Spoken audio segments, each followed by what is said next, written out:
নমস্কার বন্ধুরা, সবাই কেমন আছেন? চলে এসেছি আবারও একটি নতুন রেসিপি ভিডিও নিয়ে আপনাদের সামনে। রসে ভরপড়া রসবড়া শীতকালের পিঠেগুলোর মধ্যে অন্যতম। আজকে আমি রসবড়া রেসিপি আপনাদের সাথে শেয়ার করব।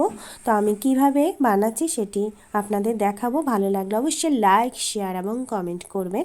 আর যারা চ্যানেলে নতুন এসেছেন অবশ্যই চ্যানেলটিকে সাবস্ক্রাইব করে পাশে থাকা বেল আইকনটি প্রেস করে দেবেন।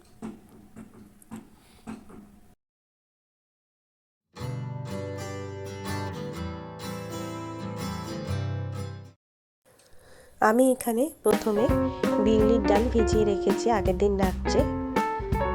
এটা 1 কাপ মতো বিউলির ডাল হবে, ভাঙ্গা বিউলির ডাল। আপনারা চাইলে গোটা বিউলির ডালও ভিজিয়ে রাখতে পারেন। এবার সামান্য জল দিয়ে আর একটু নুন দিয়ে আমি এটা একটা মিহি পেস্ট বানিয়ে নিয়েছি।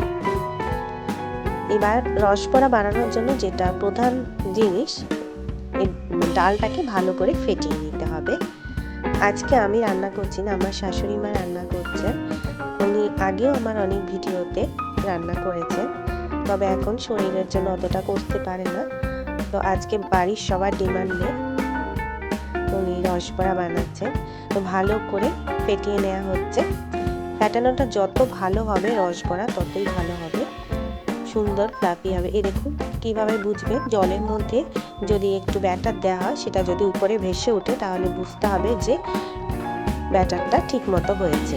এবার এইদিকে তেলটা আগে গরম করে রাখা হয়েছিল, সাদা তেল। এবার তেলের মধ্যে বড়ার শেপে ব্যাটারটা দিয়ে দিয়ে ভেজে নিতে হবে।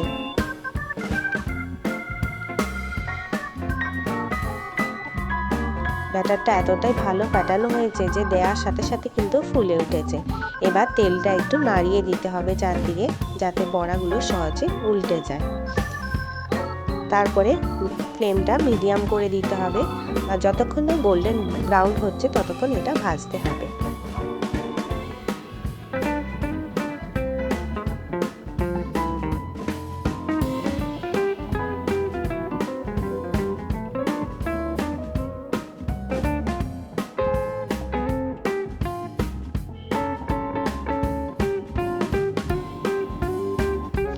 গোল্ডেন ব্রাউন হয়ে গেলে এবার এগুলো তুলে নিতে হবে।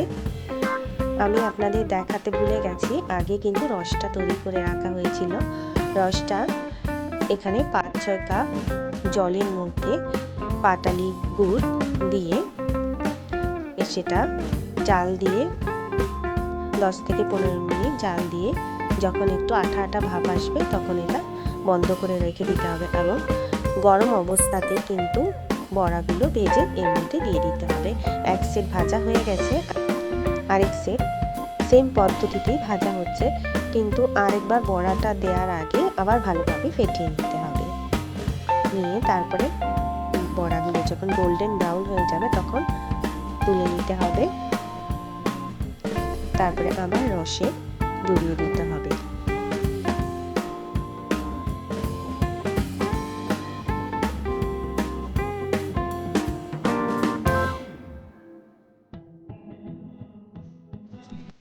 বড়াগুলো রসে দিয়ে 1 থেকে 2 ঘন্টা ঢাকা দিয়ে রেখে দিতে হবে।